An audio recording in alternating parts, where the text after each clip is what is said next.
ಓಂ ಗುರುರ್ಬ್ರಹ್ಮ ಗುರುರ್ವಿಷ್ಣು ಗುರುರ್ದೇವೋ ಮಹೇಶ್ವರಃ ಗುರು ಸಾಕ್ಷಾತ್ ಪರಬ್ರಹ್ಮ ತಸ್ಮೈ ಶ್ರೀ ಗುರವೇ ನಮಃ.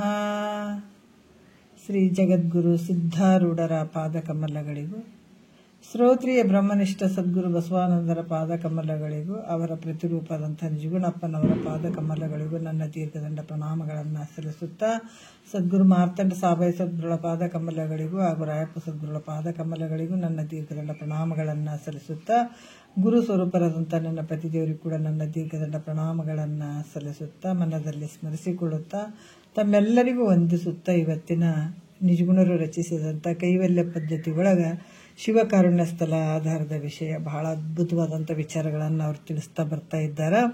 11ನೆಯ ಪದ ಇವತ್ತಿನ ಆಧಾರದ ವಿಚಾರ.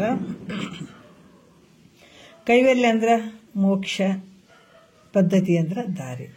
ಮುಕ್ತಿಯನ್ನು ಪಡೆಯುವಂಥವ್ರು ಈ ಒಂದು ಕೈವಲ್ಯ ಪದ್ಧತಿಯನ್ನು ನಾವು ವಿಚಾರವನ್ನು ತಿಳ್ಕೊಳ್ಳುವಂಥದ್ದು, ಶ್ರವಣ ಮಾಡ್ತಕ್ಕಂಥದ್ದು ಮುಖ್ಯವಾಗಿರುವಂಥದ್ದು. ಇಲ್ಲಿ 11ನೇ ನುಡಿಯಲ್ಲಿ ಕೂಡ ಹೇಳುತ್ತಾರೆ, ಶಿವನ ಒಂದು ಕೃಪೆ ಪಡೆಯುವಂಥದ್ದು ಶಿವಕಾರುಣ್ಯ ಸ್ಥಳದಲ್ಲಿ. 11ನೆಯ ಪದ, ಪರಮ ಪಾವನ ಪಂಚಮುಖ ದಯ ಸಿಂಧುವೇ ಶಂಭುಲಿಂಗ ವರದ ವಾಸವನತ ಲೋಕೈಕ ಬಂಧುವೇ ಶಂಭುಲಿಂಗ ಅಂತ ಇಲ್ಲಿ ನಿನ್ನೆ ವಿಚಾರದಲ್ಲಿ ಈ ಒಂದು ನುಡಿ ಬಂದಿದೆ. ಯಾಕಂದ್ರೆ ಬಹಳ ಅತ್ಯಂತ ಪವಿತ್ರವಾದಂಥ ಪಂಚಮುಖ ಅಂದ್ರೆ 5, ಪರಮ ಪಾವನ ಅಂದ್ರೆ ಬಹಳ ಶ್ರೇಷ್ಠವಾಗಿರುವಂಥ ಅತ್ಯಂತ ಪವಿತ್ರವಾದಂಥ ಮುಖವುಳ್ಳಂಥದ್ದು. ಪಂಚಮುಖ ಅಂತಂದ್ರೆ 5 ಮುಖಗಳು, ಸದ್ಯೋಜಾತ, ವಾಮದೇವ, ಅಘೋರ, ಈಶಾನ್ಯ, ತತ್ಪುರುಷ ಅಂತ 5 ಮುಖಗಳುಳ್ಳಂಥ ಪರಮಾತ್ಮ. ದಯಾ ಸಿಂಧು ಅಂದ್ರೆ ಕರುಣಾ ಸಾಗರದಿಂದ ಕೂಡಿದಂಥ ಪರಮಾತ್ಮ. ಈತ ಸುಖದೋತ್ಪತ್ತಿಗೆ ಕಾರಣೀಭೂತನಾದಂಥವನು, ಸುಖವನ್ನು ಉತ್ಪತ್ತಿ ಮಾಡೋದಕ್ಕೆ ಕಾರಣೀಭೂತನಾಗಿರುವಂಥ ಪರಮಾತ್ಮ. ಇಷ್ಟ ಇದ್ದಂಥವ್ರಿಗೆ ಇಷ್ಟದಾರ್ಥಗಳನ್ನು ಕೊಡುವಂಥವನು, ಬೇಡಿದಂಥವ್ರಿಗೆ ಬೇಡಿದಂಥದ್ದನ್ನು ಕೊಡುವಂಥವನು. ದೇವೇಂದ್ರನಿಂದ ನಮಸ್ಕರಿಸಿಕೊಳ್ಳಿಕ್ಕೆ ಯೋಗ್ಯನಾದಂಥ ಪರಮಾತ್ಮನ ಪಾದ. ಜಗತ್ತಿನೊಳಗೆ ಒಬ್ಬ ಬಂಧು ಯಾರು ಅಂದ್ರೆ ಪರಮಾತ್ಮನೇ ಬಂಧು ಆಗಿರುವಂಥವನು ಅಂತ ನಿನ್ನೆ ಹಲವಾರು ವಿಚಾರಗಳು ಬಂದವು. ಇನ್ನು 1ನೇ ನುಡಿಯನ್ನು ನೋಡೋಣ. ಅನುಪಮ ಅಚಲ ಭಕ್ತಿ ಭಾವಾನುಕೂಲನೆ ಶಂಭುಲಿಂಗ ಮನು ಮುನಿ ಜನರ ತಪೋನಿಧಿ ಲೋಲನೆ ಶಂಭುಲಿಂಗ ಜನನ ಮರಣ ಭಯ ಅರಜಿತ ಕಾಲನೆ ಶಂಭುಲಿಂಗ ವನಜ ಭವಾಂಡ ಮಂಡ ಪರಿಪಾಲನೆ ಶಂಭುಲಿಂಗ ಅಂತ ಇದು 1ನೇ ನುಡಿಯಲ್ಲಿ ಹೇಳ್ತಾರೆ. ಅನುಪಮ ಅಂದ್ರೆ ಅನುಪಮ ರಹಿತ ಅಂದ್ರೆ ಯಾವುದೇ ಉಪಮೆ ಇಲ್ಲ, ಯಾವ ಉಪಾಧಿ ಇಲ್ಲ, ಉಪಮಾನ ಹಿಂಗೆ ಕೊಟ್ಟು ಹೇಳಕ್ ಬರದೇ ಇರುವಂಥದ್ದು. ಮತ್ತೆ ಅಚಲ, ಅನುಪಮ ಅಚಲ. ಅಚಲ ಅಂತಂದ್ರೆ ಈ ಚಲನ ಆಗದೇ ಇರುವಂಥದ್ದು, ಹೋಗುವಂಥದ್ದು ಬರುವಂಥದ್ದು, ಚಲನತ್ವದಿಂದ ಕೂಡದೇ ಇರುವಂಥದ್ದು. ಭಕ್ತಿಯ ಭಾವ ಅಂದ್ರೆ ವಿಶ್ವಾಸದ ಮನಸ್ಸುಳ್ಳಂಥವರಿಗೆ ಅನ್ನುವಂಥದ್ದು. ಈಗ ಅನುಪಮ ಅಚಲ ಭಕ್ತಿ ಭಾವಾನುಕೂಲನೆ ಶಂಭುಲಿಂಗ ಅಂತ ಹೇಳ್ತಾರೆ. ಯಾಕಂದ್ರೆ ಅನುಪಮ ಅಂದ್ರೆ ಯಾವುದೇ ಒಂದು ಉಪಮೆಗೆ ನಿಲುಕದೆ ಇರುವಂಥದ್ದು ಪರಮಾತ್ಮ. ಮತ್ತೆ ಭಕ್ತಿ ಭಾವಾನುಕೂಲ. ಅಚಲ, ಅಚಲ ಅಂತಂದ್ರೆ ಸ್ಥಿರವಾಗಿರುವಂಥ ಭಕ್ತಿಗೆ ಮೆಚ್ಚುವಂಥ ಪರಮಾತ್ಮ. ಯಾವ ರೀತಿ ಅಂದ್ರೆ ಪರಮಾತ್ಮ ಭಕ್ತರನ್ನು ಬಹಳಷ್ಟು ಅನಂತ ರೀತಿಯಿಂದ ಆತ ಎಲ್ಲಾ ರೀತಿಯಿಂದ ನೋಡ್ತಾನೆ. ಇವತ್ತು ನಮ್ಗೆ ಕಷ್ಟ ಬಂತು ಅಂತ ನಾವು ಹೆದರ್ಕೊಳಂಗಿಲ್ಲ, ಇವತ್ತು ದುಃಖ ಬಂತ ಅಂತ ಹೆದರ್ಕೊಳಂಗಿಲ್ಲ, ಇವತ್ತು ಸಿರಿ ಸಂಪತ್ತು ಬಂತಂತ ನಾವು ಹಾರಾಡಂಗಿಲ್ಲ.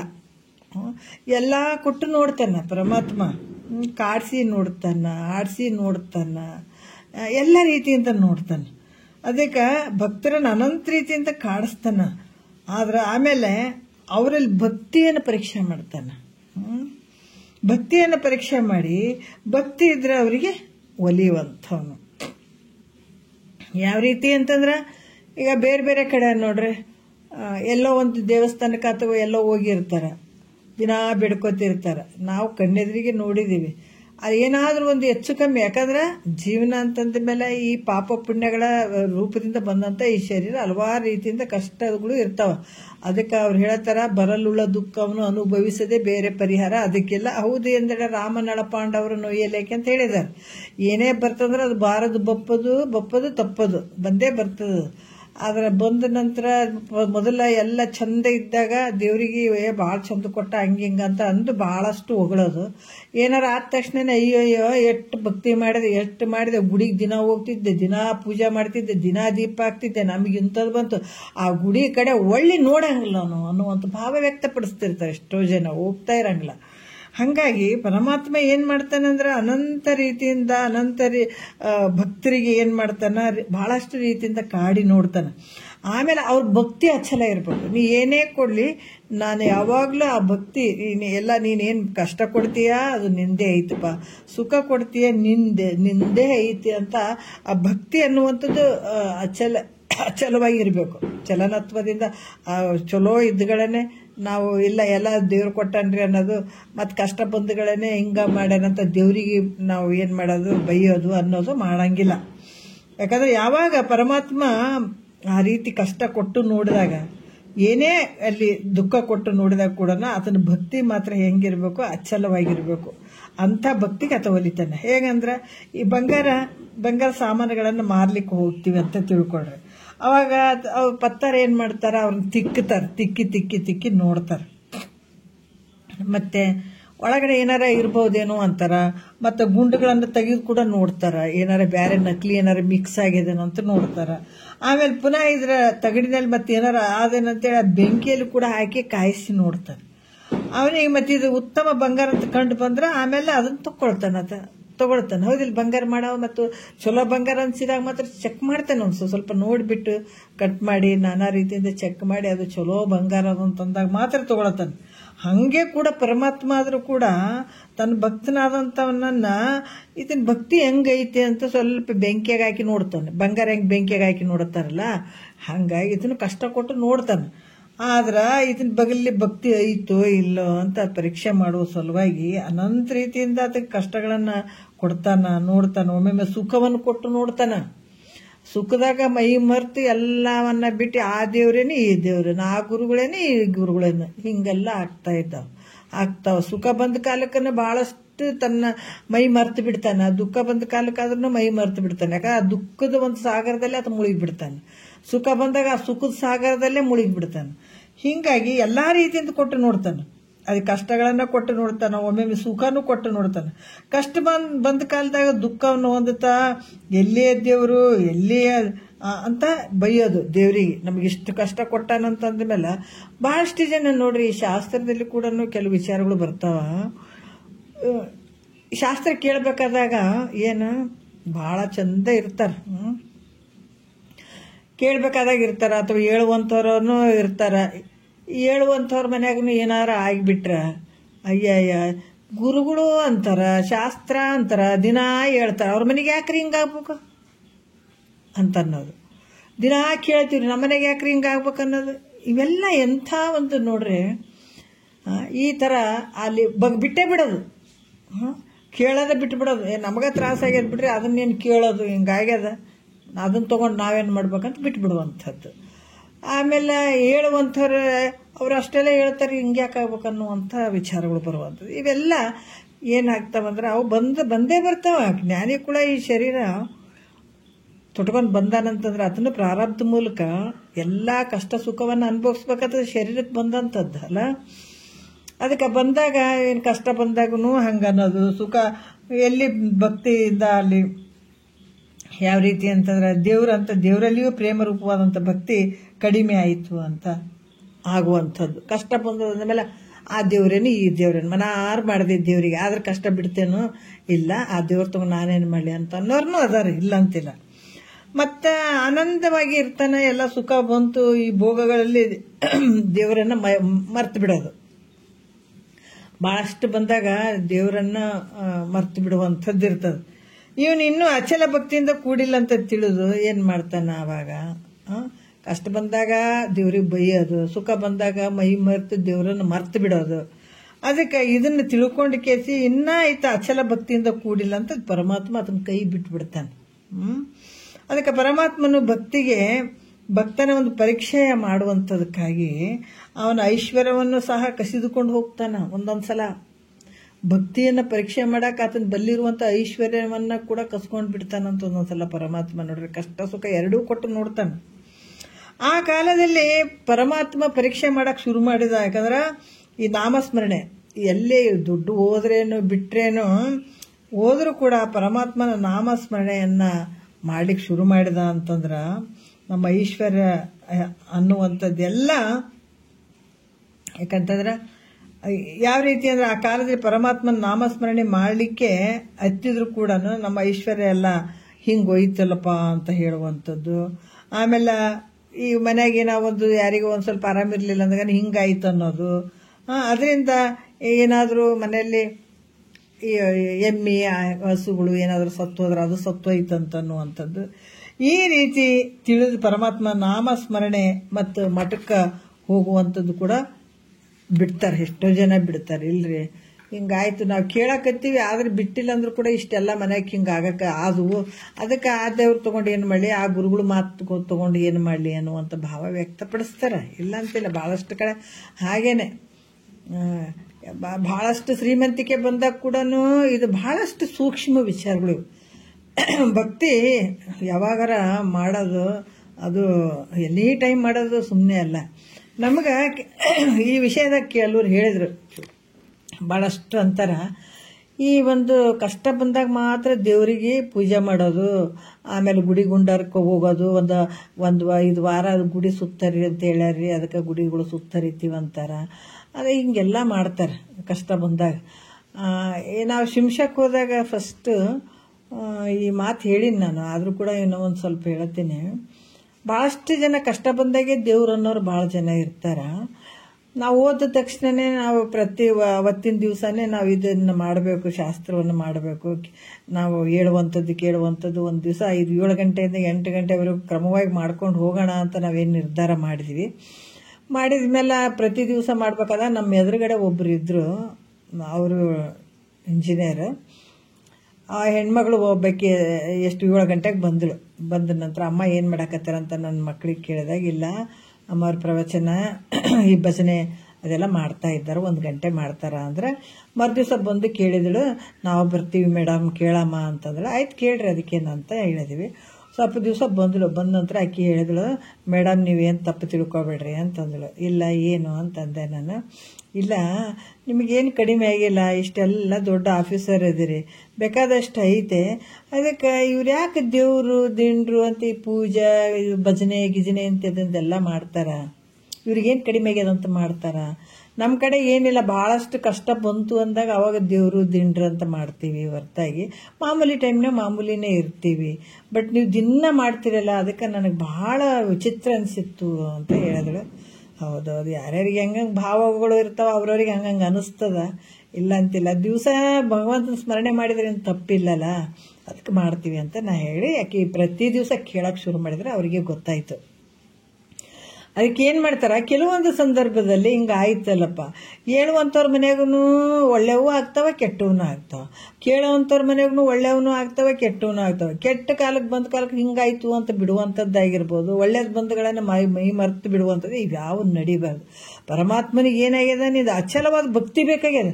ನಾವೇನು ಇಷ್ಟು ರೂಪಾಯಿ ಹಾಕಿಬಿಟ್ಟು ಪೂಜೆ ಮಾಡಿ ಅವಕ್ಕೆಲ್ಲ ಆಡಂಬರವಾದಂಥ ಪೂಜೆ ಹೊಲಿತಾನಂತ ತಿಳ್ಕೊಂಡ್ರೇನ, ಯಾವತ್ತೂ ಒಲೆಯಂಗಿಲ್ಲ. ಅದಕ್ಕೆ ಹೂವನ್ನು ಬೇಡುವುದಿಲ್ಲ, ಹಣ್ಣನ್ನು ಕೇಳುವುದಿಲ್ಲ, ಹೊಗಳಿಕೆ ಎಂದು ಬೇಡಲ್ಲ ನೀಲಕಂಠ, ಹಣ್ಣಾದ ಮನವ ಕಂಡು ಅಲ್ಲೇ ನಿಲ್ಲುತ್ತಾನೆ.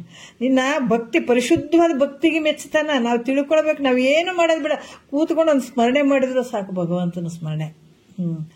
ಅದಕ್ಕೆ ಶರೀರ ಕಾಯ ವಾಚ ಮನಸ್ಸ ಅಂತ ಹೇಳಿದಾರಲ್ಲ, ಈ ರೀತಿಯಾಗಿ ಪರಮಾತ್ಮ ಏನೇ ಇರಲಿ, ಕಷ್ಟರೇ ಬರಲಿ ಸುಖನೇ ಬರಲಿ, ಏನೇ ಇದ್ರೂ ಕೂಡ ಎಡೆ ಬಿಡದೆ ಪರಮಾತ್ಮನ ಸ್ಮರಣೆಯನ್ನು ಮಾಡ್ತಕ್ಕಂಥದ್ದು. ಯಾವಾಗ ಅದು ತಿಕ್ಕಿ ನೋಡ್ತಾನೆ, ತೆಯ್ದು ನೋಡ್ತಾನೆ, ಅದು ಬಹಳಷ್ಟು ರೀತಿಲಿಂದ ನೋಡಿ ನೋಡಿ ಬೆದರದೆ ಆತ ಎದುರಿಕೊಳ್ಳದೆ ಇದ್ದಾಗ ಆತ ಎತ್ತಿಕೊಳ್ತಾನೆ. ಪರಮಾತ್ಮ ಬೆದರದಿದ್ದಾಗ ಎತ್ತಿಕೊಳ್ತಾನೆ. ಏನೇ ಕೊಟ್ಟು, ಕಷ್ಟನೇ ಕೊಡಲಿ ಸುಖನೇ ಕೊಡಲಿ, ಏನೇ ಕೊಟ್ಟರು ಕೂಡ ಅದರ ಒಂದು ಆ ಸೆಳೆತಕ್ಕಿಂತ ಹೋಗದೆ ಇದ್ದಾಗ ಅಚಲವಾಗಿ ಪರಮಾತ್ಮನ ಭಕ್ತಿಯನ್ನು ಮಾಡಿದಾಗ ಅವಾಗ ಭಗವಂತ ಕೈ ಹಿಡಿತಾನೆ, ಬಿಡಂಗಿಲ್ಲ, ಯಾವತ್ತೂ ಕೈ ಬಿಡಂಗಿಲ್ಲ ಆತ. ಅದಕ್ಕೆ ಈ ರೀತಿಯಾಗಿ ನಿಷ್ಠೆ ಉಳ್ಳಂಥವನಾಗಬೇಕು. ಕಷ್ಟ ಬಂದಾಗೂ ಸುಖ ಬಂದಾಗ ಯಾವ ಕಾಲದಲ್ಲಿ ಕೂಡ ಸುಖದ ಹಿಂದನೂ ಹೋಗಂಗಿಲ್ಲ, ದುಃಖದಿಂದನೂ ಹೋಗಂಗಿಲ್ಲ. ಪರಮಾತ್ಮನಲ್ಲಿ ನಿಷ್ಠೆ ಉಳ್ಳಂಥವನಾಗಿರ್ಬೇಕು. ಅದು ನಿಜವಾದ ಭಕ್ತಿ ಅಂತ ಹೇಳಿಸ್ಕೊಳ್ತದೆ. ಮತ್ತು ಚಂದಾದಗಳನ್ನೇ ದೇವ್ರನ್ನ ಮರ್ತು ಬಿಡೋದು, ದುಃಖ ಬಂದಾಗ ದೇವ್ರನ್ನ ನೆನೆಸೋದು, ಇಂಥವೆಲ್ಲ ಮಾಡಿದ್ರೆ ಪರಮಾತ್ಮ ಯಾವತ್ತೂ ಮೆಚ್ಚಂಗಿಲ್ಲ, ಆತನ ಕೈ ಹಿಡಿಯಂಗಿಲ್ಲ. ಅಚಲ ಭಕ್ತಿ ಭಾವನೆಗೆ ಅನುಕೂಲವಾಗುವಂಥವನೇ ಯಾರು? ಪರಮಾತ್ಮ. ಅಚಲ ಇರಬೇಕು, ಏನೇ ಬಂದರೂ ಕೂಡ ಆತನ ಸ್ಮರಣೆ ಬಿಡಬಾರ್ದು. ಅಂದಾಗ ಮಾತ್ರ ಅಂಥತಿಗೆ ಶಂಭುಲಿಂಗ ಒಲಿತನ. ಅದಕ್ಕೆ ನಾವು ಇಂದ ಪುರಾತನರ ಒಂದು ಕಥೆಗಳಲ್ಲಿ ನೋಡಿದಾಗ ಭಕ್ತ ಸಿರಿಯಾಳ ಹಲವಾರು ರೀತಿ ಕಥೆಗಳು ಬರ್ತಾವೆ. ಮೊದಲು ಯಾಕಂದ್ರೆ ಬೇಡ್ರ ಕಣ್ಣಪ್ಪಂದಾಗಿರ್ಬೋದು, ಭಕ್ತ ಸಿರಿಯಾಳಾಗಿರ್ಬೋದು, ಇವರೆಲ್ಲರೂ ಇದನ್ನೇ ಮಾಡಿದಂಥವ್ರು. ಇಂಥ ಭಕ್ತಿ, ನಿಜ ಭಕ್ತಿ ಮಾಡಿದಂಥವ್ರು. ಅವ್ರು ಸಾಮಾನ್ಯ ಅಲ್ಲವರು. ಭಕ್ತಿ ಅಂದರೆ ಹೆಂಗೆ, ಭಾಳ ನಿಜ ಭಕ್ತಿ ಅದು. ಉರಿಲಿಂಗ ಪೆದ್ದಿಂದು ಕೇಳಿರ್ಬೋದು ನೀವು, ಅಲ್ಲ? ಒಬ್ಬ ಕಳ್ಳಾತ, ಅಷ್ಟೊಂದು ಶಕ್ತಿ ಆತನ ಬಲ್ಲಿ ಇತ್ತು. ಯಾಕಂದ್ರೆ ಗುರು ಉಪದೇಶವನ್ನು ಕೊಡು ಅಂತೇಳಿ ಬೆನ್ನತ್ತಿದ್ರು ಕೂಡ ಕೊಟ್ಟಿರಂಗಿಲ್ಲ. ಮ್ಯಾಲೆ ಕಳ್ತನ ಮಾಡಕ್ಕೆ ಬಂದಿರ್ತಾನೆ ಆತ. ಒಬ್ಬರು ಮನೆ ಮೇಲ್ಗಡೆ ಮನ್ಯಾಗ ಕಳ್ತನ ಮಾಡಕ್ಕೆ ಬಂದಿರ್ತಾನೆ. ಗುರು ಶಿಷ್ಯರ ಸಂವಾದ ನಡೆದಿರ್ತದೆ ಮನ್ಯಾಗ. ಮ್ಯಾಲ ಅದು ಬೆಳಕಿಂಡಿ ಅಂತ ಮಾಡಿರ್ತಾರಲ್ಲ, ಅದರಾಗ್ಲಿಂದ ನೋಡ್ತಾನೆ. ನೋಡಿದಾಗ ಅವಾಗ ಅವರು ಗುರು ಶಿಷ್ಯರ ಸಂವಾದ ನಡೆದಿರ್ತದೆ. ಅವಾಗ ಆತನು ಬಂದು ನನಗೂ ಉಪದೇಶ ಕೊಡ್ರಿ ಅಂತ ಅಂತಾನತ. ಅಂದಾಗ ಅಲ್ಲಿ ಕೈಯಲ್ಲಿ ಏನೋ ಒಂದಿಷ್ಟು ಕಲ್ಲು ಇರ್ತದಂತ, ತಗೋ ನಿನ್ಗೆ ಉಪದೇಶ ಕೊಟ್ಟೀನಿ ಅಂತಂದ್ರೆ ಅದನ್ನ ತಗೊಂಡು ನುಂಗಿ ಬಿಟ್ಟಿರ್ತಾನಂತ ನೋಡ್ರಿ. ಪೆದ್ದಿ, ಉರ್ಲಿಂಗ್ ಪೆದ್ದಿ ಅಂತ ಬರ್ತಾರ. ಅದು ನಿಜ ಭಕ್ತಿ ಮಾಡಿದಂಥ ಆ ರೀತಿ ಇನ್ನು ಮುಂದೆ ಬರ್ತಾವ ಕಥೆಗಳು, ನೋಡೋಣ. ಹಿಂಗ ನಿಜ ಭಕ್ತಿ ಅದು. ಯಾವ್ದು ಕಷ್ಟ ಬಂದ್ರೇನು, ಸುಖ ಬಂದ್ರೇನು, ಸುಖದ ಒಂದು ಸೆಳೆತಲ್ಲೂ ಹೋಗಂಗಿಲ್ಲ, ದುಃಖದ ಒಂದು ಸೆಳೆತದಲ್ಲೂ ಹೋಗಂಗಿಲ್ಲ. ಏನೇ ಬರಲಿ ಭಗವಂತ ನಾಮ ಸ್ಮರಣೆ ಬಿಡದೆ ಮಾಡಿದಾಗ ಭಗವಂತ ಅಲ್ಲಿ ಎತ್ತಿಡಿತನ ಅನ್ನುವಂಥದ್ದು. ಅದಕ್ಕೆ ಈ ರೀತಿಯಾಗಿ ಇಲ್ಲಿ ಮತ್ತೆ ಈ ಯಾರಿಗೆ ಭಕ್ತ ಸಿರಿಯಾಳದಾಗ ತನ್ನ ಮಗನನ್ನು ಕೊಯ್ದು ಭಗವಂತ ಊಟ ಮಾಡಿಸಿದ. ಬೇರೆ ವೇಷ ಹಾಕೊಂಡು ಬಂದಿದ್ನಲ್ಲ, ಯಾವ ಟೈಮ್ನಲ್ಲಿ ಹೆಂಗೆ ಬರ್ತಾರೆ ಹೇಳಕ್ಕಾಗಂಗಿಲ್ಲ. ಭಗವಂತ ಯಾವ ರೂಪದಾಗ ಬರ್ತಾನೆ ಹೇಳಕ್ಕಾಗಂಗಿಲ್ಲ. ಪರಮಾತ್ಮ ಅಂದಗಳನ್ನೇನು ಸಗುಣ ರೂಪದಾಗ ಹಿಂಗೆ ಪರಮಾತ್ಮನ ಚಿತ್ರ ಇಳಿಸಿರ್ತೀವಲ್ಲ, ಆ ಥರ ಪರಮಾತ್ಮ ಬರ್ಬೇಕನ್ನುವಂಥದ್ದೆಲ್ಲ ಯಾವುದೋ ರೂಪದಾಗ ಬಂದಿರ್ತಾನೆ. ಅದನ್ನು ಅದೇ ರೂಪದಾಗ ಭಕ್ತ ಸಿರಿಯಾಳದಾಗ ಒಬ್ಬ ಋಷಿ ರೂಪವನ್ನು ಸಾಧು ವೇಷ ಹಾಕೊಂಡು ಬಂದಾಗ ನಿನ್ನ ಮಗನನ್ನು ಕಟ್ ಮಾಡಿ ಕೊಯ್ದು ಊಟ ಮಾಡಿಸ್ರಿ ಅಂತಂದಾಗ ಹಂಗೆ ಮಾಡಿದ್ರು ಅವರು. ಆಮೇಲೆ ಎಲ್ಲವನ್ನ ಪಡ್ಕೊಂಡ್ರಂತ ಕೂಡ ಹೇಳ್ತಾರೆ. ಇದೇ ಮತ್ತು ಹೆಂಡತಿ ಮಕ್ಕಳು ನಿಂಗೆ ಕೊಯ್ದು ಊಟ ಮಾಡಿಸ್ಬೇಕಂದ್ರೆ ಇದನ್ನು ರಾಕ್ಷಸ ಏನ್ರಿ ಅಂತ ಕೇಳ್ಬೋದು. ಅದಕ್ಕೆ ಆ ರಾಕ್ಷಸ ಏನು ಅಂತಂದ್ರು ಕೂಡ ಪರಮಾತ್ಮನ ರಾಕ್ಷಸದ ನಾನು ಓಸು ಮಂದಿ ನಿಂಗೆ ಈ ವೇಷ ಹಾಕೊಂಡು ಬಂದು ಕಾಡಿಸ್ತಾನ, ಅವ್ರಿಗೆ ಸಾಯಿ ಹೊಡೆದು ನಮ್ಗೆ ಊಟ ಮಾಡಿಸ್ರಿ ಅಂತ ಹೇಳ್ತಾನಲ್ಲ, ಅಥವಾ ರಾಕ್ಷಸ ಏನು ಅಂತಂದ್ರೆ ಹಂಗಲ್ಲ. ಪರಮಾತ್ಮ ರಾಕ್ಷಸನಲ್ಲ. ಪರಮಾತ್ಮನಿಗೆ ಮಕ್ಕಳನ್ನು ಹೆಂಡ್ರನ್ನು ಕೊಟ್ಟರು ಮಕ್ಕಳನ್ನು ಆ ಥರ ಕೊಟ್ಟಿದಾರ ಅಂತ ಅನ್ನುವಂಥ ತಾತ್ಪರ್ಯ ಏನಂದ್ರೆ ಮಕ್ಕಳಲ್ಲಿ ಹೆಂಡ್ರಲ್ಲಿ ಇರ್ತಕ್ಕಂಥ ಪ್ರೇಮ ಪರಮಾತ್ಮನ ಪಾದದಲ್ಲಿ ಇಡುವಂಥವ್ರಾದ್ರು. ಯಾಕಂದ್ರೆ ಹೆಂಡತಿ ಮಕ್ಕಳಲ್ಲಿ ಏನು ಪ್ರೇಮ ಇಟ್ಟಂಥದ್ದನ್ನು ಪರಮಾತ್ಮನ ಪಾದ ಕಮಲದಲ್ಲಿ ಇಡುವಂಥದ್ದು. ಹಂಗಿಡುವಂಥವ್ರಾದ್ರು ಅವರೆಲ್ಲ. ಯಾಕಂದ್ರೆ ಸಂತ ತುಕಾರಾಮ್ ಕೂಡ ಸಂತರಿಗೆ ಅವರು ಅಣಿಮಾದಿ ಅಷ್ಟಸಿದ್ಧಿಗಳು ವಶ ಆಗಿದ್ವು. ಯಾರಿಗೆ? ಸಂತ ತುಕಾರಾಮ್ ಅವರಿಗೆ. ಅವ್ರಿಗೇನಾಗಿದ್ವು ಅಂದ್ರೆ ಅಷ್ಟಮಾದಿ ಸಿದ್ಧಿಗಳು. ಅಷ್ಟಮ ಅದಕ್ಕೆ ಮಹಿಮ ಇದರಲ್ಲಿ ಅಣಿಮ, ಗರಿಮ, ಲಗಿಮ, ಪ್ರಕಾಮ, ಈಶತ್ವ, ವಶಿತ್ವ ಇವೆಲ್ಲ ಅಷ್ಟಸಿದ್ಧಿಗಳದಾಗ ಬರ್ತಾವೆ. ಅವರು ಪ್ರಾಪ್ತ ಆಗಿದ್ದು. ಪ್ರಾಪ್ತ ಆದಾಗ ಅವೇನಂದು ನೀವ್ಯಾರು ಅಂತ ಕೇಳಿದ್ರಂತ ನೋಡ್ರಿ. ಅವು ಅಷ್ಟಸಿದ್ಧಿಗಳು ಬಂದು ಅವಕ್ಕೆ ಏನಂದ್ರೆ ನೀವ್ಯಾರು ಅಂತ ಕೇಳಿದ್ರಂತ. ಅವಾಗ ನಾವು ಅಷ್ಟಸಿದ್ಧಿಗಳು ಅಂಥವು ಅಂದಗಳೇ ನೀವೇನು ಬೇಡ್ತೀರಿ ಅದನ್ನು ನಾವು ಕೊಡ್ಲಿಕ್ಕೆ ಬಂದೀವಿ ಅಂತ ಹೇಳ್ತಾವಂಥವು. ನೀವೇನೇ ಬೇಡ್ರಿ ಅದನ್ನು ನಾವೆಲ್ಲವನ್ನ ಕೊಡ್ತೀವಿ ಅಂತ ಅಷ್ಟಸಿದ್ಧಿಗಳು ಅವ್ರಿಗೆ ಸ್ವಂತ ತುಕಾರಾಮ್ ಅವ್ರಿಗೆ ಹೇಳಿದ್ವಂಥವು. ಅದಕ್ಕೆ ಆತ ಹೇಳಿದ್ನಂತ, ಒಳ್ಳೇದು ನೀವು ಬೇಡಿದ್ದನ್ನು ಕೊಡ್ತೀರೇನ? ಹೌದು ಅಂತಂದು. ಬೇಡಿದ್ದನ್ನು ಕೊಡ್ತೀರೇನು ನೀವು ಅಂತ ಕೇಳಿದ್ರೆ ಹೌದು ಅಂದು. ಅವಾಗ ತುಕಾರಾಮ್ ಹೇಳ್ತಾರೆ ಅವರು, ಈಗ ನೀವು ನನಗೆ ದರ್ಶನ ಕೊಟ್ಟಿರಲ್ಲ ನೋಡ್ರಿ, ಅದು ಸಿದ್ಧಿಗಳು ಕೂಡ ಭೋಗಕ್ಕೆ ಗುರಿಯಾಗುವಂಥದ್ದು. ಅವು ಶಾಶ್ವತ ಅಲ್ಲ. ಅದು ಒಂದು ಅಪೇಕ್ಷೆ, ಅದೊಂದು ಒಂಥರ ಬೇಡಿಕೆ, ಅದು ಒಂಥರ ಭೋಗದ ವಸ್ತು. ಅದು ಕೇಳಿದ ಅಂಥದ್ದನ್ನು ಕೊಡುವಂಥದ್ದು ಅದು ಅಷ್ಟಸಿದ್ಧಿಗಳು. ಅದಕ್ಕೆ ಸಂತ ತುಕಾರಾಮಗೆ ಗೊತ್ತಿತ್ತು ಜ್ಞಾನಕ್ಕೆ ಭಾಳ ಅಷ್ಟಸಿದ್ಧಿಗಳು ಜ್ಞಾನದಲ್ಲಿ ನಡೆಯಂಗಿಲ್ಲ. ಜ್ಞಾನವನ್ನು ಮುಕ್ತಿಯನ್ನು ಪಡ್ಕೊಳ್ಬೇಕನ್ನುವಂಥವ್ರು ಅಷ್ಟಸಿದ್ಧಿಗಳನ್ನು ಬಳಸಬಾರ್ದು. ಹಂಗಾಗಿ ಅವರು ತುಕಾರಾಮ್ ಹೇಳ್ತಾರ, ಈಗ ನೀವೇನು ನನಗೆ ದರ್ಶನ ಕೊಟ್ಟಿರಲ್ಲ ಇದೇ ಸಾಕು, ನನಗೆ ಇನ್ನು ಮುಂದೆ ದರ್ಶನ ಕೊಡಬೇಡ್ರಿ ಅಂತ ಹೇಳಿದ್ರಂತ ನೋಡ್ರಿ. ಅದಕ್ಕೆ ಒಂದೊಂದು ನಮ್ಗೆ ಕ್ರಮಶಾಸ್ತ್ರ ಹಿಂಗೆ ಗೊತ್ತಿರ್ಲಾರ್ದ ಕೆಲವೊಂದು ಏನು ಗೊತ್ತಾಗಂಗಿಲ್ಲ. ಎಷ್ಟು ಸಿದ್ಧಿ ಪುರುಷರು ಅಲ್ಲಿ ಸಿದ್ಧಿ ಮಾಡ್ಕೊಂಬಂತಾರ್ರಿ ಅಂತೀವಿ, ಅವ್ರಿಗೆ ಭಾಳ ಶ್ರೇಷ್ಠತೆ ಅಂದ್ಕೊಳ್ತೀವಿ. ಅದು ಭಾಳ ಕನಿಷ್ಠ. ಅದು ಸಿದ್ಧಿಯನ್ನೇ ಯಾರು ಬಳಸ್ತಾರ ಅದು ಕನಿಷ್ಠ. ಅದನ್ನು ಬಳಸಬಾರ್ದು, ಜ್ಞಾನಿ ಅನ್ನುವಂಥದ್ದು ಇರ್ತದೆ.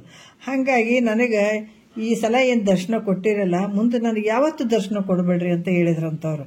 ಅದಕ್ಕೆ ನೀವು ಕೊಡ್ತಕ್ಕಂಥ ಐಶ್ವರ್ಯ ಪ್ರಾಪ್ತವಾಗಬೇಕಾದ್ರೆ, ಆ ಐಶ್ವರ್ಯವನ್ನು ನೀವು ಕೊಡಲಿಕ್ಕೆ ಬರಬೇಕಾದ್ರೆ ಅದರಿಂದ ಪರಮಾತ್ಮ ಭಕ್ತಿಯಿಂದಲ್ವೇ ಅಂತ ಹೇಳ್ತಾರೆ. ಯಾಕಂದ್ರೆ ಈ ಐಶ್ವರ್ಯ ಎಲ್ಲ ಪ್ರಾಪ್ತ ಆಗಬೇಕಾದ್ರೆ, ಐಶ್ವರ್ಯವನ್ನು ನೀವು ಕೊಡಲಿಕ್ಕೆ ಬರಬೇಕಾದ್ರೆ ಪರಮಾತ್ಮ ಭಕ್ತಿಯಿಂದಲ್ವೇ ಅಂತ ಭಕ್ತಿ ಹೊಂದಿದ್ರೆ ಸಾಕು. ನೀವೇನೇ ಕೇಳಬೇಕಾದ್ರೆ ಅಷ್ಟು ಸಿದ್ಧಿಗಳಿಂದ ಪಡ್ಕೊಳ್ಳೋದಕ್ಕಿಂತ ಪರಮಾತ್ಮನ ಒಂದು ಭಕ್ತಿಯನ್ನು ಮಾಡಿದ್ರೆ, ಆ ಭಕ್ತಿ ಹೊಂದಿದ್ರೆ ಸಾಕು ನೋಡ್ರಿ. ಭಕ್ತಿ ಹೊಂದಿದ್ರೆ ಸಾಕಂತ ಕೇಳ್ಕೊಂಡಿದ್ದಾರೆ ಅವರೆಲ್ಲ. ಹಾಗಾಗಿ ಐಶ್ವರ್ಯವನ್ನು ಸಹ ತ್ಯಾಗ ಮಾಡಿದ್ರು ಅವರು. ನಮಗಿಂಥದ್ದು ಏನು ಬೇಡಪ್ಪ. ನಾ ಇದು ಒಂದು ಸಲ ಒಂದು ದೃಷ್ಟಾಂತ ಹೇಳಿದೆ. ಪರಮಾತ್ಮ ಪಾರ್ವತಿ ಇಬ್ಬರು ಮೇಲ್ಗಡೆ ಹೋಗ್ತಾ ಇದ್ದಾಗ ಒಬ್ಬ ವ್ಯಕ್ತಿ ಭಜನೆ ಮಾಡ್ಕೊತ ಕೂತ್ಕೊಂಡಿದ್ದ. ಮೇಲ್ಗಡೆ ಪಾರ್ವತಿ ಅಂತಾಳ, ಯಾರು ಕೆಳಗಡೆ ಕುಂತಾರಲ್ಲ ಅಂತಾಳ, ನನ್ನ ಭಕ್ತ ಅದಾನ ಅಂತಾನ ಪರಮಾತ್ಮ. ಓ ಅಂತ ಭಕ್ತ ಅದಾನೇನತ ಅಂತಂತಾಳ ಪಾರ್ವತಿ. ಹೌದು ನನ್ನ ಭಕ್ತ ಅದಾನ ಅಂತ ಅಂತ ಭಾಳ ಅಚಲವಾಗಿರುವಂಥ ಭಕ್ತ ಅಂತ ಹೇಳ್ತಾನೆ ಪರಮಾತ್ಮ. ಹೌದಾ, ನಾನು ಪರೀಕ್ಷೆ ಮಾಡ್ತೀನಿ ಅಂತೇಳಿ ಧನ್ನತಕ್ಕಿ ಕೆಳಗೆ ಬಂದ್ರು ನೋಡ್ರಿ. ಬಂದಿತ್ತು ಕಣ್ಣು ಮುಚ್ಕೊಂಡು ತಾಳ ಹಾಕ್ಕೊಂತ ಪದ ಆಡ್ಕೊಂತ ಕುಂತಿದ್ದ. ಕಣ್ಣು ಮುಚ್ಚಿದ್ದ. ಎಲ್ಲ ಬಟ್ಟೆಗಳೆಲ್ಲ ಒಂಥರ ಹಳೆ ಬಟ್ಟೆಗಳು, ಸ್ವಲ್ಪ ಇದ್ರ ಥರ ಇದ್ದು. ಬಂದು ಮುಂದೆ ನಿಂತಳು. ಚಕ್ಕಂತ ಬೆಳಕು ಬಿದ್ದಂಗಾಯ್ತು. ಕಣ್ಣು ತೆರೆದು ನೋಡ್ತಾನ. ನಿಗಿ ನಿಗಿ ನಿಗಿ ಅಂತೇಳಿ ಲಕ್ಷ್ಮೀ ರೂಪವಾಗಿ ಬಂದು ನಿಂತು ಬಿಟ್ಟಿದ್ದಾಳ ಪಾರ್ವತಿ. ನಿಂತಾಗ ಆತ ನೋಡ್ದ, ಕಣ್ಣು ತೆಗೆದು ನೋಡ್ದ, ಖುಷಿ ಆಯ್ತು. ಅಂತೇಳಿ ನಮಸ್ಕಾರ ಮಾಡ್ದ. ನಿನಗೇನು ಬೇಕು ಹೇಳೋ, ಕೊಡ್ತೀನಿ. ದುನ್ಯಾದ ನೀನು ಎಷ್ಟು ಕೇಳ್ತಿದ್ದಿ ಕೇಳ, ಎಲ್ಲ ಕೊಡ್ತೀನಿ, ದಯ ಪಾಲಿಸ್ತೀನಿ ಅಂತ ಆಕೆ ಕೇಳಿದಳು. ಕೇಳಿದಗಳನ್ನೇ ಆತಗೆ ನೋಡ್ದ, ಖುಷಿ ಆದವ. ನನಗೆ ಭೇಟಿ ಆದದ್ದು ಬಹಳ ಖುಷಿ ಆಯ್ತು ತಾಯಿ ಅಂತಂದ. ಅಂದಗಳನ್ನ ಈಗಿಲ್ಲ, ನೀನು ಇವತ್ತು ಏನು ಕೇಳ್ತಿದ್ದಿ ಕೇಳು, ನನಗೆ ಕೊಟ್ಬಿಡ್ತೀನಿ. ನಿನಗೆ ಎಲ್ಲ ಐಶ್ವರ್ಯ ಕೊಡ್ತೀನಿ, ಸಕಲ ಸಂಪತ್ತು ಕೊಡ್ತೀನಿ, ನೀನು ಏನು ಕೇಳ್ತಿದ್ದೆ ಅದೆಲ್ಲ ಕೊಟ್ಬಿಡ್ತೀನಿ ಅಂತಂದಳು ತಾಯಿ. ಅಂದ, ಏನು ಅಂದಳು, ನೀನು ಒಂದು ಮಾತು ಹೇಳ್ತೀನಿ ತಾಯಿ, ನನಗೆ ನೀ ಕೊಡು, ಬೇಡ ಅಂತ ಹೇಳಂಗಿಲ್ಲ. ಒಂದು ಮಾತು ಹೇಳ್ತೀನಿ, ನನ್ನ ಬೇಡಿಕೆಯನ್ನು ನೀವು ಸ್ವೀಕಾರ ಮಾಡೋದಾದ್ರೆ ಒಂದು ಮಾತು ಹೇಳ್ತೀನಿ.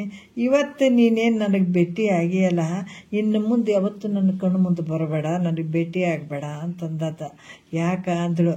ಅಲ್ಲ ತಾಯಿ, ನಾನು ಈಗಾರ ಕಣ್ಣು ಮುಚ್ಕೊಂಡು ಭಗವಂತನ ಸ್ಮರಣೆ ಮಾಡಾಕತ್ತೀನಿ, ನೀ ಬಂದೆ ಅಂದ್ರೆ ಇದ್ದದ್ದನ್ನು ಹೋಗ್ಬಿಡ್ತದೆ ನನಗೆ ಅಂತ ನೋಡ್ರಿ. ನೀ ಬಂದು ಬಿಟ್ಟಿ ಅಂತಂದ್ರೆ ನಾ ಇಷ್ಟು ಭಕ್ತಿಯಿಂದ ಕೂತ್ಕೊಂಡು ಮಾಡುವಂಥದ್ದು ಕೂಡ ಹೋಗ್ಬಿಡ್ತದ. ನನ್ನ ಅಪ್ಪನ ನಾನು ಸ್ಮರಣೆ ಮಾಡ್ಕೊತ ಕೂತ್ಕೊಂಡಿದ್ದೀನಿ, ನನಗೆ ಇಷ್ಟು ಸಾಕು, ಇದೇ ದೊಡ್ಡ ಸಂಪತ್ತು ನನಗೆ. ಇಷ್ಟು ಬಿಟ್ಟರೆ ನೀನು ಬರೋದು ಬೇಡ ತಾಯಿ ನನಗೆ. ನೀ ಬಂದೆ ಅಂದ್ರೆ ನಾನು ಇದೆಲ್ಲವನ್ನು ಮರ್ತು ಬಿಡ್ತೀನಿ, ನಾ ಮನುಷ್ಯನೇ ಆಗಂಗಿಲ್ಲ. ಅದಕ್ಕೆ ತಾಯಿ ನೀ ಬರಬೇಡ ಅಂತಂದಂತ ನೋಡ್ರಿ. ಹಾಗಾಗಿ ಮಹಾತ್ಮರು ಏನು ಹೇಳ್ತಾರ, ಇಂಥದಕ್ಕೆ ಯಾವುದಕ್ಕೆ ಅವ್ರ ಸಿದ್ಧಿಗಳಿಲ್ಲ ಅಂತಲ್ಲ, ಅವ್ರು ಕೇಳಿದಂಥದ್ದು ಸಿಗ್ತಾವ. ಯಾವಾಗ ಈ ಮಾರ್ಗವನ್ನೇ ಹಿಡಿದಾಗ ಕೇಳಿದಂಥದ್ದು ಬರ್ಲಿಕ್ಕೆ ಶುರುವಾಗಿಬಿಡ್ತದ, ಅಷ್ಟ ಸಿದ್ಧಿಗಳು ಪ್ರಾಪ್ತಿ ಆಗ್ತಾವ. ಈ ಜ್ಞಾನ ನಾವು ಕುಂತು ಕೇಳಕತ್ತೀವಲ್ಲ, ಇದು ಒಂದು ತಪಸ್ಸಿದ್ದಂಗೆ. ಒಂದೊಂದು ಸಿದ್ಧಿಗೆ ಅಲ್ಲಲ್ಲಿ ಹೋಗಿ ಗುಹೆಯಲ್ಲಿ ಹೋಗಿ ಎಷ್ಟೋ ತಪಸ್ಸನ್ನು ಮಾಡಿಕೊಂಡು ಆ ಸಿದ್ಧಿಯನ್ನು ಪಡ್ಕೊಂಡು ಬರ್ತಾರ. ನಮ್ಮದೇನಿಲ್ಲ ನೋಡ್ರಿ, ಕುಂತು ಸ್ವಲ್ಪ ಶ್ರದ್ಧೆಯಿಂದ ಭಕ್ತಿಯಿಂದ ಶ್ರದ್ಧೆಯಿಂದ ಕುಂತು ಕೇಳಬೇಕು. ಮತ್ತೆ ನಾನು ಫೋನ್ ಇಟ್ಕೊಂಡು ಹಿಂಗೆ ಅಡ್ಡಾಗಿ ಕೇಳಿದೆ, ಉದ್ದಾಗಿ ಕೇಳಿದೆ, ಹಂಗಲ್ಲ. ಇದಕ್ಕೆ ಎಷ್ಟು ಶ್ರದ್ಧೆ ಮಾಡ್ತೀವಿ, ಸ್ವಾನುಭಾವದ ಸುಖ ತಾನೇ ಕೈ ಸೇರುವಂಥದ್ದಿದು. ಸ್ವಾನುಭಾವ ಸುಖ ಸೇರ್ಬೇಕಾಗಿತ್ತಂದ್ರೆ ನಿನ್ನ ಬಳಿ ತಾಕತ್ತು ಬೇಕದು. ನಿನ್ನ ಅಂತಃಕರಣ ಪರಿಪಕ್ವವಾಗಿರ್ಬೇಕು. ಗುರುವೇ ಗತಿ ಅಂತ ಅನ್ಬೇಕು. ಗುರುವಾಕ್ಯ ನನಗೆ ಇವತ್ತು ಸಿಗ್ತಾ ಇದ್ದು ಅಂತಂದ್ರೆ ಅದು ಅಮೃತ ಸಮಾನ ಅಂತ ತಿಳ್ಕೊಳ್ಬೇಕು.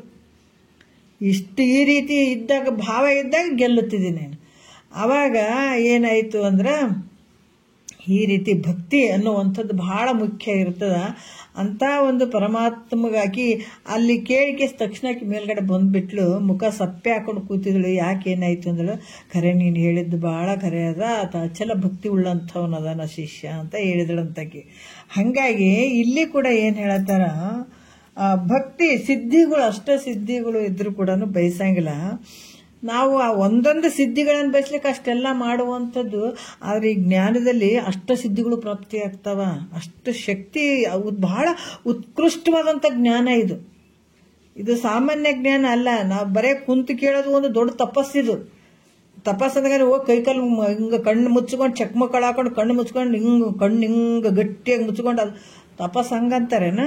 ತಪಸ್ಸು ಅದಕ್ಕೆ ಹೇಳ್ತಾರಲ್ಲ, ಎಡೆಬಿಡದಿಹ ಸತ್ಯದಿಂ ತಪಮುಂಟೆ ಅಂತ ಹೇಳ್ತಾರೆ. ನಾವು ಮಾಡುವಂಥ ಒಂದು ಕೆಲಸಗಳು ಅದು ನಿಷ್ಠೆಯಿಂದ ಮಾಡಿದ್ರೆ ಅದು ಒಂದು ತಪಸ್ಸುಗಳಾಗ್ತಾವೆ. ಯಾವಾಗಲೂ ಸತ್ಯವನ್ನ ಹೇಳುವಂಥದ್ದು ಕೂಡ ಒಂದು ತಪಸ್ಸಾಗ್ತದೆ. ನಾವೇನು ಈ ಕುಂತು ಪ್ರತಿ ದಿವಸ ನೋಡಪ್ಪ ಗುರುಗಳು ವಾಕ್ಯಗಳು ಅದೇನೇ ಆಗಲಿ ನಮ್ಮ ಕಿವಿಗೆ ಬೀಳಾಕತ್ತೇವೆ, ಇದು ಒಂದು ತಪಸ್ಸಂತ ನಾವು ಒಂದು ಗುರುವಿನ ಒಂದು ವಾಕ್ಯಗಳನ್ನು ಕೇಳ್ಕೊಂತ ಒಂದು ಅದರಲ್ಲೇ ತನ್ಮಯ ಕೂತ್ಕೊಂಡ್ರೆ ಇದು ಒಂದು ದೊಡ್ಡ ತಪಸ್ಸದಿದು. ಅದಕ್ಕೆ ಜ್ಞಾನ ಬಹಳ ಉತ್ಕೃಷ್ಟವಾದಂಥದ್ದು. ಅಷ್ಟ ಸಿದ್ಧಿಗಳು ಕೂಡ ಪ್ರಾಪ್ತಿ ಆಗ್ತಾವೆ ಇಲ್ಲಿ. ಅದಕ್ಕೆ ಅದನ್ನು ಬಯಸ್ತೇನೆ. ಭಕ್ತಿಯಿಂದ ನಾವು ಭಗವಂತನ ಸ್ಮರಣೆ ಮಾಡುವಂಥದ್ದು. ಭಕ್ತಿ ಒಂದಿದ್ರೆ ಸಾಕಂತ ಅವ್ರು ತಿಳ್ಕೊಂಡು ಐಶ್ವರ್ಯ ಎಲ್ಲವನ್ನ ತ್ಯಾಗ ಮಾಡಿದಂಥವ್ರು.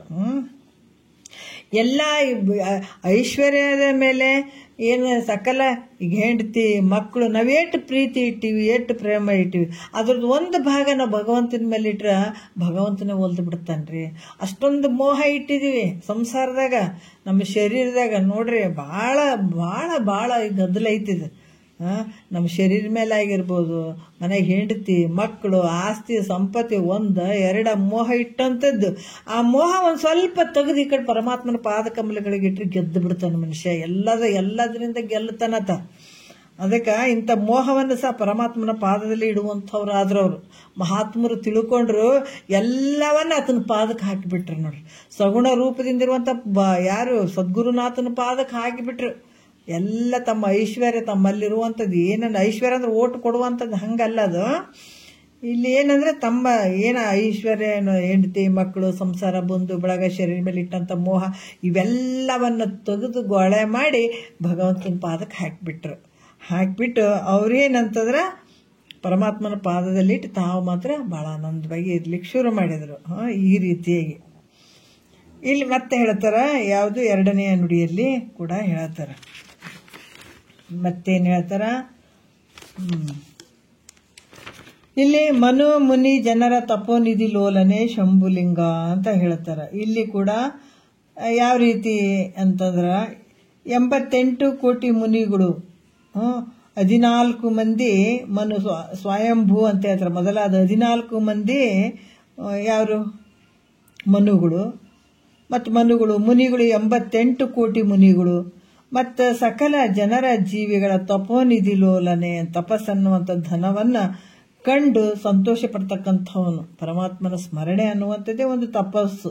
ಆ ತಪಸ್ಸು ಕಂಡು ಖುಷಿ ಪಡುವಂಥ ಪರಮಾತ್ಮನೇ. ಮತ್ತು ಜನನ ಮರಣ ಭಯ ಅರಜಿತ ಕಾಲಾರಣೆ ಅಂದ್ರೆ ಹುಟ್ಟು ಸಾವುಗಳ ಭಯ ಹರ ಭೀತಿಯನ್ನು ದೂರ ಮಾಡುವಂಥವನು. ಯಾಕಂದ್ರೆ ಪರಮಾತ್ಮನ ಒಂದು ಸ್ಮರಣೆ ಮಾಡಿದಾಗ ಏನಾಗ್ತದಪ್ಪ ಅಂದ್ರೆ ಜನನ ಮರಣ ಅನ್ನುವಂಥ ಭೀತಿಯಿಂದ ಪಾರಾಗುವಂಥದ್ದು, ಭಯವನ್ನು ಬಿಡಿಸಿ ಬಿಡ್ತಾನತ. ಹುಟ್ಟುವಂಥದ್ದು ಸಾಯುವಂಥದ್ದು ಏನು ಭಯ ಇರ್ತದಲ್ಲ ಅದನ್ನ ತೆಗೆದುಹಾಕುವಂಥ ಪರಮಾತ್ಮ. ಜಿತಕಾಲ ಅಂದ್ರೆ ಯಮನನ್ನು ಗೆದ್ದಂಥವನು ಪರಮಾತ್ಮ. ಅದಕ್ಕೆ ವನಜ ಭವಾಂಡ ಮಂಡ ಪರಿಪಾಲನೆ ಅಂತಾರ. ವನಜ ಭವಾಂಡ ಅಂದ್ರ ಮಂಡಲ ಅಂದ್ರೆ ಬ್ರಹ್ಮಾಂಡಗಳ ಸಮೂಹವನ್ನ ಚೆನ್ನಾಗಿ ರಕ್ಷಿಸುವಂಥ ಯಾರು ಪರಮಾತ್ಮನೇ ಅಂತ ವಿಚಾರಗಳನ್ನು ಹೇಳ್ಕೊಂಡು ಬರ್ತಾರೆ ಅವರು. ಈಗ 2ನೇ ನುಡಿ ನೋಡೋಣ. ಗಿರಿಜೆಯ ಕುಚಗಂಧ ವಕ್ಷಾನುಲೇಪನೆ ಶಂಭುಲಿಂಗ ಶಿರಧರಮನೆಯ ಸಿಂಗರವಣ್ಣೆ ನೋಪನೆ ಶಂಭುಲಿಂಗ ಶರಣಸತಿಯ ನುಲಿಸುವ ಸಾಹಿತ್ಯ ಸಲ್ಲಾಪನೆ ಶಂಭುಲಿಂಗ ಸರಸ ಸಂಗೀತ ಸಾಹಿತ್ಯ ಸಲ್ಲಾಪನೆ ಶಂಭುಲಿಂಗ ಅಂತ ಹೇಳ್ತಾರೆ. ಮತ್ತೇನು ಹೇಳ್ತಾರ, ಗಿರಿಜೆ ಅಂದ್ರೆ ಪಾರ್ವತಿಯ. ಇಲ್ಲಿ ಯಾವ ರೀತಿ ಅಂತಂದ್ರ ಕುಚಗಂಧ ಅಂತ ಹೇಳ್ತಾರ. ಆಕೆಯ ಎದೆಯ ಮೇಲೆ ಒಂದು ಗಂಧವನ್ನ ಪರಿಮಳವನ್ನ ಹಚ್ಕೊಂಡಿರುವಂಥದ್ದು ಆ ಶಿವನ ಒಂದು ಇದಕ್ಕೆ ಹತ್ತುವಂಥದ್ದು, ಆ ಶಿವನ ಎದೆಗೆ ಹತ್ತುವಂಥದ್ದು ಈ ವಿಚಾರ ಹೇಳ್ತಾರೆ. ಗಿರಿಜೆಯ ಒಂದು ಎದೆಯ ಮೇಲಿರುವಂಥ ಗಂಧವನ್ನ ಒಂದು ವೃಕ್ಷಾನುಲೇಪನ ಶಂಭುಲಿಂಗ ಅಂತ ಹೇಳ್ತಾರೆ. ಪಾರ್ವತಿ ಅನಂತ ಆಭರಣಗಳನ್ನ ಹಾಕೊಂಡಿರ್ತಾಳೆ, ಆಕೆ ಮೈ ಮೇಲೆ ಹಾಕೊಂಡಿರ್ತಾಳ. ಅದ್ರಂಗ ಮೈಗೆ ಹತ್ತಿದಂಥ ಸುಗಂಧ ದ್ರವ್ಯಾದಿಗಳನ್ನು ಕೂಡ ಗಂಧ ಮೊದಲಾದವುಗಳನ್ನು ಹಚ್ಕೊಂಡಿರ್ತಾಳೆ ಆಕಿ ಪಾರ್ವತಿ. ಪರಮಾತ್ಮ ಪಾರ್ವತಿಯನ್ನ ಪ್ರೇಮ ಪೂರ್ವಕವಾಗಿ ಆಕೆಯನ್ನು ಹಿಡಿದಾಗ ಆಕೆಯ ಮೈಗೆ ಹತ್ತಿದಂಥ ಗಂಧ ಪರಮಾತ್ಮಗೆ ಹತ್ತುವಂಥದ್ದು. ಅದರಿಂದ ಅಂಥ ಗಂಧ ಮೊದಲಾದವುಗಳನ್ನು ಅವನು ಪರಮೇಶ್ವರನ ಮೈಗೆ ಹತ್ತದಲ್ಲ, ಅಂಥ ಪಾರ್ವತಿಯ ಗಂಧವನ್ನ ಪರಮಾತ್ಮ ತನ್ನ ಮೈಗೇನು ಲೇಪನ ಆಗ್ತದಲ್ಲ, ಆ ಕಾರಣದಿಂದ ಅಂಥ ಒಂದು ಸುಗಂಧವನ್ನ ಅನುಲೇಪನ ಯಾರು ಮಾಡ್ತಾರೋ ಆತ ಪರಮಾತ್ಮ ಅಂತ ಹೇಳ್ತಾರೆ ಅವರು. ಮತ್ತೆ ಸಿರಧರ ಮನೆಯ ಸಿಂಗರ ವೆಣ್ಣಿನೂಪನೆ ಶಂಭುಲಿಂಗ ಅಂದ್ರೆ ತನ್ನ ಶಿರದಲ್ಲಿ ಈ ಜಡೆ ಕಟ್ಟಿರ್ತಾನಲ್ಲ, ಅದರ ಅರಮನೆಯಲ್ಲಿ ಸುಂದರವಾಗಿರುವಂಥ ಒಂದು ಗಂಗೆಯನ್ನಿಟ್ಟು ಆ ಗಂಗೆಯನ್ನು ಆಳಿದನೆ ಶಂಭುಲಿಂಗ. ಮತ್ತೆ ಶರಣ ಸತಿಯನ್ನು ಒಲಿಸುವ ಸತ್ಕಲಾಪನೆ ಶಂಭುಲಿಂಗ. ಶರಣ ಸತಿ ಲಿಂಗಪತಿ ಅಂತ ಹೇಳ್ತಾರಲ್ಲ, ಅದು ಶರಣ ಸತಿಯನ್ನು ಒಲಿಸುವ ಸಲ್ಲಾಪನೆ ಶಂಭುಲಿಂಗ ಅನ್ನುವಂಥ ವಿಚಾರ. ಯಾವ ಪ್ರಕಾರ ಪತಿ ಆದವನು ಸತಿಯಳನ್ನು ಅನೇಕ ಪ್ರೇಮದಿಂದ ಮಾತುಗಳಾಡತಾನಲ್ಲ, ಈ ಗಂಡ ಆದಂಥ ಹೆಂಡತಿಗೆ ಅನೇಕ ರೀತಿಯಿಂದ ಒಂದು ಒಳ್ಳೆ ಮಾತುಗಳನ್ನಾಡಿ ಪ್ರೇಮದಿಂದ ಮಾತುಗಳನ್ನಾಡಿ ಸತಿಯನ್ನು ಹೆಂಗೆ ಹೋಲಿಸಿಕೊಳ್ತಾನೋ ಅದೇ ರೀತಿ ಶರಣನೆಂಬ ನೋಡ್ರಿ. ಯಾಕಂತಂದ್ರೆ ಒಬ್ಬ ಗಂಡ ಹೆಂಡತಿಗೆ ಒಳ್ಳೆ ಮಾತುಗಳನ್ನಾಡಿ ಹೆಂಗೆ ಹೋಲಿಸಿಕೊಳ್ತಾನೋ ಅದೇ ರೀತಿ ಕೂಡ ಶರಣನನ್ನುವಂಥ ಮುಮುಕ್ಷು ಅಥವಾ ಶರಣ ಅಂತಾರ ಅನ್ಬೋದು, ಮುಮುಕ್ಷ ಅನ್ಬೋದು. ಶರಣರಿಗೆ ಮುಮುಕ್ಷ ಅಂತ ಅನ್ನುವಂಥದ್ದು. ಯಾರು ತನ್ನನ್ನು ತಿಳ್ಕೊಳ್ಳೋಕೆ ಪ್ರಯತ್ನ ಮಾಡ್ತಾರೋ ಅವ್ರು ನಿಜವಾದ ಶರಣರು. ಅದು ತಿಳ್ಕೊಳ್ಳಾರ್ದ ಬರೀ ನಾವು ಉಪದೇಶ ಮಾಡ್ಕೊತ ಕುಂತೀವಿ ಅಂದ್ರೆ ಅವ್ರು ಶರಣರಂತೂ ಅನ್ನೋಕ್ಕಾಗಂಗಿಲ್ಲ. ಯಾಕಂದ್ರೆ ಅವ್ರು ತಮ್ಮ ಕೆಲಸ ಮಾಡ್ಕೊಳ್ಳೋದೇ ಇದ್ರೆ ಹೆಂಗೆ ಶರಣರಾಗ್ತಾರೆ? ಮುಮುಕ್ಷಿಗಳು, ಮುಕ್ತಿಯ ಬಯಕೆಯನ್ನು ಇಟ್ಕೊಂಡಂಥವ್ರು. ಅದಕ್ಕೆ ಶರಣನನ್ನುವಂಥದ್ದು ಅಥವಾ ಮುಮುಕ್ಷ ಅನ್ನುವಂಥ ಸತಿಯಳನ್ನ ಅನಂತ ಶ್ರುತಿ ಯುಕ್ತಿ ವಾಕ್ಯಗಳಿಂದ ನೋಡ್ರಿ, ಶರಣನೆಂಬ ಅಥವಾ ಮುಮುಕ್ಷು ಎಂಬ ಸತಿಯಳನ್ನ ಅನಂತ ಶ್ರುತಿ ಯುಕ್ತಿ ವಾಕ್ಯಗಳಿಂದ ಮೆಚ್ಚಿಸಿಕೊಡ್ತಕ್ಕಂಥ ಕುಶಲತೆ ಉಳ್ಳವನು ಯಾರು? ಆತ ಶಂಭುಲಿಂಗ. ಯಾಕಂದ್ರೆ ಆ ರೀತಿಯಿಂದ ಆತಗ ಸ್ತುತಿ ಅದೆಲ್ಲ ಹೇಳಿ ಅವ್ರ ಕಡೆಯಿಂದ ಮೆಚ್ಚಿಕೊಳ್ಳುವಂಥವನು, ಹೆಂಡತಿ ಕಡೆಯಿಂದ ತಾನು ಮೆಚ್ಚಿಕೊಳ್ಳುವಂಥವ್ರು ಯಾರೋ ಶಂಭುಲಿಂಗ ಅಂತ ಹೇಳ್ತಾರೆ. ಅದಕ್ಕೆ ಶರಣಸತಿ ಲಿಂಗಪತಿ. ತಾನು ಹೆಂಗದನ ಲಿಂಗ, ತನ್ನ ಅರಿವಿನ ಸ್ವರೂಪನೇ ಲಿಂಗ. ಇದೇನು ಮುಮುಕ್ಷತ್ವ ಭಾವ ಹೊಂದಿರ್ತಾನಲ್ಲ, ಶರಣಸತಿ ಲಿಂಗಪತಿ. ಇಬ್ಬರೇ ಒಂದು ಐಕ್ಯ ಆಗುವಂಥದ್ದು ನೋಡ್ರಿ. ಅದಕ್ಕೆ ಲಿಂಗಪತಿ ಅನ್ನುವಂಥದ್ದು ಈ ರೀತಿಯಾಗಿ ಬರುವಂಥದ್ದು. ಮತ್ತು ರಸಸಂಗೀತ ಸಾಹಿತ್ಯ ಸಲ್ಲಾಪನೆ ಶಂಭುಲಿಂಗ ಅಂತ ಹೇಳ್ತಾರೆ. ಜಗತ್ತಿನಲ್ಲಿ ಬಹಳಷ್ಟು ಸಂಗೀತ ಜ್ಞಾನದಿಂದ ಕೂಡಿದಾರೆ.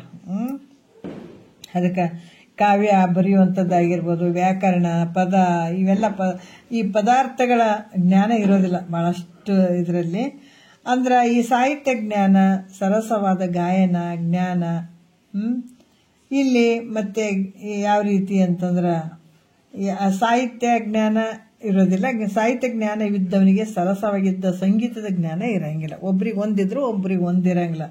ಆದ್ರೆ ಸರಸವಾದ ಗಾಯನದ ಜ್ಞಾನ ಮತ್ತು ಶಾಸ್ತ್ರ, ಕಾವ್ಯ, ಈ ಒಂದ್ರಾಗ ಒಂದು ಕಾವ್ಯ ಬರೆಯೋದ್ರಾಗಿದ್ರೆ ಇನ್ನೊಂದ್ರಾಗ ಒಬ್ರು ಇರಂಗಿಲ್ಲ, ಇನ್ನೊಂದ್ರಾಗ ಒಂದ್ರಾಗಿರ್ತಾರೆ, ಇನ್ನೊಂದ್ರಾಗ ಇರಂಗಿಲ್ಲ. ಆದ್ರೆ ಇಲ್ಲಿ ಶಾಸ್ತ್ರ, ಕಾವ್ಯ, ಜ್ಞಾನ ಮೊದಲಾದವುಗಳಿಂದ ಕೂಡಿ ಎಲ್ಲಾ ವಾಕ್ಯಗಳನ್ನು ಉಳ್ಳಂಥವನು ಯಾರು? ಆತ ಶಂಭುಲಿಂಗ. ಎಲ್ಲ ಬಲ್ಲ ಅವನು ಆತ. ಆತ ಯಾರು? ಶಂಭುಲಿಂಗ ಅಂತ ಕೂಡ ಹೇಳ್ತಾರೆ. ಮತ್ತೆ ಈಗ ಮೂರನೇದ್ರಲ್ಲಿ ನೋಡೋಣ. ಅಕಳಂಕ ಮಹಿಮಾ ಸುಗುಣ ಮಣಿಹಾರನೆ ಶಂಭುಲಿಂಗ, ಸಕಲ ಚರಾಚರ ಜೀವಾರಾಧಾರನೆ ಶಂಭುಲಿಂಗ, ವಿಕಸಿತ ಹೃದಯ ನಳಿನ ಅಂಸಾಕಾರನೆ ಶಂಭುಲಿಂಗ, ಮುಕುತಿ ಸಂಪದ ಸಿದ್ಧಿ ಸಮುದಾಯೋದಾರನೆ ಶಂಭುಲಿಂಗ ಅಂತ ಹೇಳ್ತಾರೆ. ಹೆಂಗೆ ಹೇಳ್ತಾರಪ್ಪ ಅಂತಂದ್ರ, ಇಲ್ಲಿ ಸಕಲ ಸದ್ಗುಣಯುಕ್ತನಿಗೆ ಅನೇಕ ಮಹಿಮೆಗಳನ್ನ ಮಾಡ್ತಕ್ಕಂಥವನು, ಮತ್ತು ಅಷ್ಟಮಾದಿ ಸಿದ್ಧಿಗಳನ್ನ ಮೋಕ್ಷಗಳನ್ನ ಕೊಡ್ತಕ್ಕಂಥ ಉದಾರ ಉಳ್ಳಂಥವನು ಯಾರು? ಪರಮಾತ್ಮನೇ. ಏನ್ ಹೇಳ್ತಾರ? ಅಕಳಂಕ ಮಹಿಮ ಸುಗುಣ ಮಣಿಹಾರನೆ ಶಂಭುಲಿಂಗ ಅಂತ ಹೇಳ್ತಾರೆ. ಜಗತ್ತಿನಲ್ಲಿ ಎಲ್ಲರೂ ಅಕಲಂಕದಿಂದ ಕೂಡಿದ ಮಣಿ ಹೇಮಾದಿಗಳನ್ನ ಮಾಡಿ ಹಾರಗಳನ್ನ ಹಾಕೊಂಡಿರ್ತಾರೆ. ಹೌದು, ಅಕಲಂಕ. ಯಾಕಂದ್ರೆ ಕಲಂಕದಿಂದ ಕೂಡಿದಂಥದ್ದು.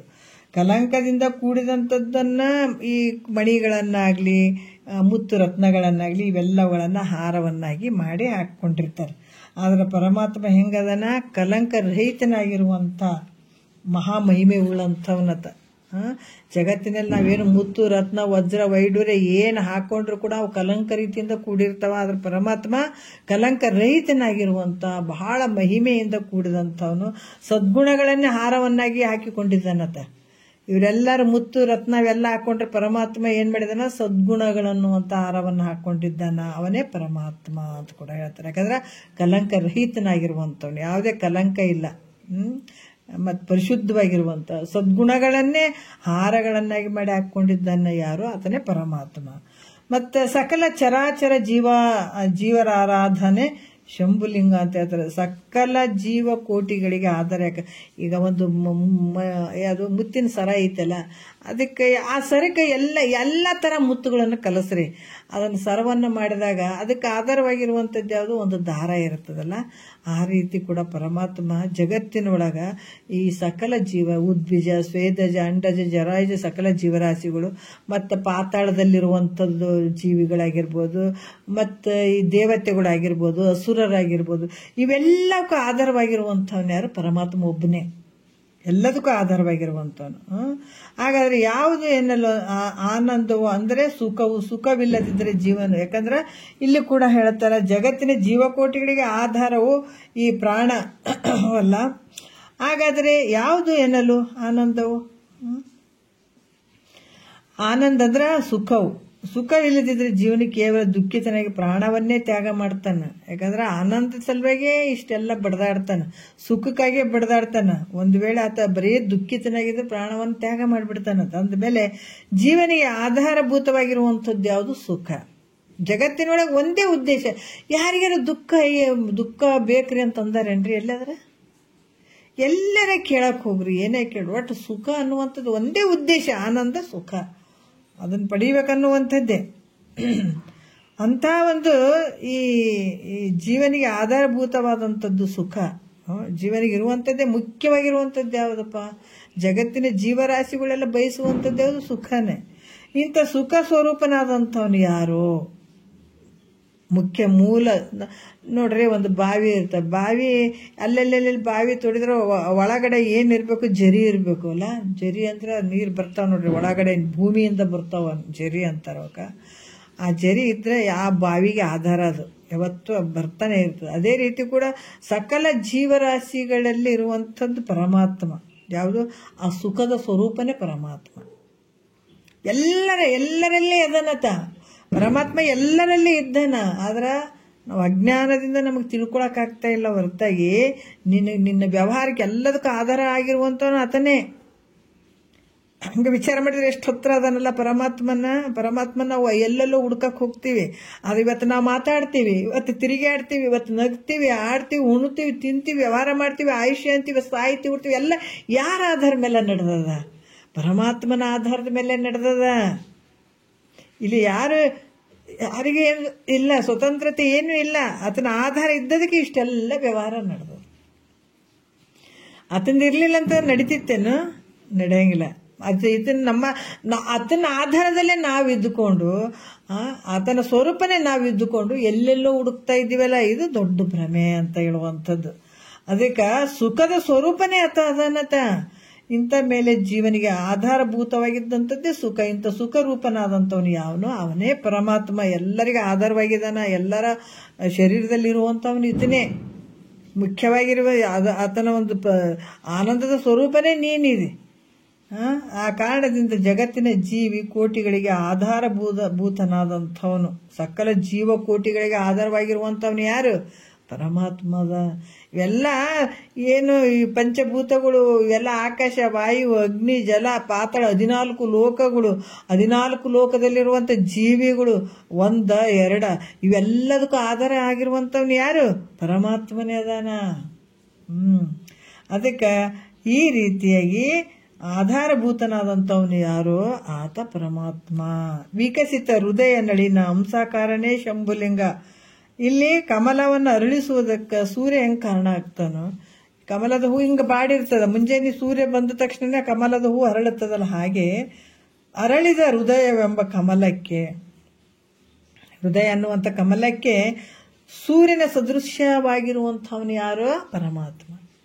ಹೊರಗಿನ ಕಮಲ ಏನು, ಈ ಕಮಲದ ಹೂವು ಅರಳಬೇಕಾದ್ರೆ ಸೂರ್ಯನ ಒಂದು ಕಿರಣಗಳು ಬೇಕಾಗ್ತಾವ. ಆದ್ರೆ ನಿನ್ನ ಈ ಅರಳಿದ ಹೃದಯ ಅನ್ನುವಂಥ ಕಮಲಕ್ಕೆ ಸೂರ್ಯನ ಸದೃಶ್ಯವಾಗಿರುವಂಥವನ್ನ ಯಾರು?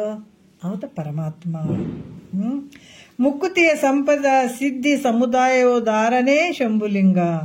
ನೋಡ್ರಿ, ಯಾವ ಭಕ್ತರು ಯಾವ ರೀತಿಯಿಂದ ಫಲಗಳನ್ನು ಇಚ್ಛೆ ಮಾಡ್ತಾರೋ ನೀ ಯಾವ್ದಾರ ಕೇಳ. ಭೋಗದ ಅಪೇಕ್ಷೆ ಕೇಳ್ತೀಯ, ಹೇ ಲೋಕದ ಭೋಗದಾಗ ಅಪೇಕ್ಷೆ ಕೇಳ್ತೀಯ, ಪರಲೋಕದ ಭೋಗದ ಅಪೇಕ್ಷೆ ಕೇಳ್ತೀಯ, ಯಾವ್ದಾರ ಕೇಳ್ಕೊಡ್ತಾನತ್ತ. ಅದಕ್ಕೆ ಕೇವಲ ಮೋಕ್ಷ ಅಪೇಕ್ಷೆಯನ್ನು ಇಟ್ಟುಕೊಂಡು ಬಸ್ತಕ್ಕಂಥ ಪುರುಷನಿಗೆ, ಯಾಕಂದ್ರೆ ನನಗೇನು ಬೇಡಪ್ಪ, ಇಂದಿನ ಪುಣ್ಯದ ಫಲ ಇತ್ತು. ಅದಕ್ಕೆ ಹೆಂಗ್ ಮಾಡಿದಾನೆ ಇವತ್ತ ಎಲ್ಲರಿಗೆ ನಮ್ಮ ಕರ್ಮಗಳನ್ನ ನಮ್ಮ ಬೆನ್ನಿಗೆ ಅಂಟಿಸಿಬಿಟ್ಟಾನತ. ಅದಕ್ಕೆ ಮಹಾತ್ಮರು ಹೇಳ್ತಾರೆ, ಇವತ್ತು ನಾವು ಜಗತ್ತಿನೊಳಗ ಯಾರಾದ್ರೂ ನಮಗೆ ಬೈದ್ರು ಅಂದ್ರು ಅಂತಾರೆ, ನಮ್ಮ ಕರ್ಮನೇ ಅವ್ರ ಮನಸ್ಸಿನಲ್ಲಿ ಅವ್ರ ಭಾವದಲ್ಲಿ ಹೋಗಿ ಮಾಡಿಸು ಅಂತ ತಿಳ್ಕೊಬೇಕಾಗ್ತದೆ. ಯಾರೋ ಇದ್ದಕ್ಕಿದ್ದಂಗೆ ನಮಗೆ ಬೈದ್ರು ಅಂದ್ರು ಏನೋ ಅಂತಾರ ಮಾಡ್ತಾರಂತಂದ್ರೆ ಅದು ಸುಮ್ಮನೆ ಅಲ್ಲ. ಅದು ನಾವೇನೇನು ಹಿಂದೆ ಮಾಡೀವಿ, ನಾ ಮಾಡಿದ ಕರ್ಮ ಬಲವಂತವಾದರೆ ನೀ ಮಾಡೋದೇನೋ ದೇವ ಆತ ಏನು ಮಾಡ್ತಾನೆ? ನಿಂಬುದು ನೀವೇ ಪಾಪ ಪುಣ್ಯ ನಿಂಬುದು ನೀವೇ ಅನ್ಭೋಗ್ಸ್ರಂತ ನಮ್ಮ ಬೆನ್ನಿಗೆ ನಮಗೆ ಹಚ್ಚಿಬಿಟ್ಟನದ. ಎಲ್ಲವನ್ನ ನಮ್ಮ ಬೆನ್ನಿಗೆ ನಮ್ಗೆ ಹಚ್ಚಿಬಿಟ್ಟಿದ್ದಾನ. ನಾವೇನು ಮಾಡಿದೀವಿ ಅದನ್ನ ನಾವೇ ಅನುಭವಿಸ್ಬೇಕಾಗ್ತದ. ಒಂದು ವೇಳೆ ಪುಣ್ಯದ ಫಲ ನೀ ಏನಾರ ಮಾಡ್ಕೊಂಡಿದ್ದಿ ಅಂತಂದ್ರೆ, ಇಲ್ಪ ಈ ಪುಣ್ಯದ ಫಲದಿಂದ ಸಂಸಾರ ಒಂದು ಸ್ವಲ್ಪ ಕಹಿ ಆಗ್ತದೆ. ಎಷ್ಟು ಮಾಡಿದ್ರೆ ಇಷ್ಟೇ ಐತೆ, ನಾ ಇನ್ನೂ ಒಂದು ಪಡ್ಕೊಳ್ಬೇಕು ಅಂತನ್ನುವಂಥ ಭಾವ ಬರ್ತದೆ ಗುರು ಮುಖಾಂತರ.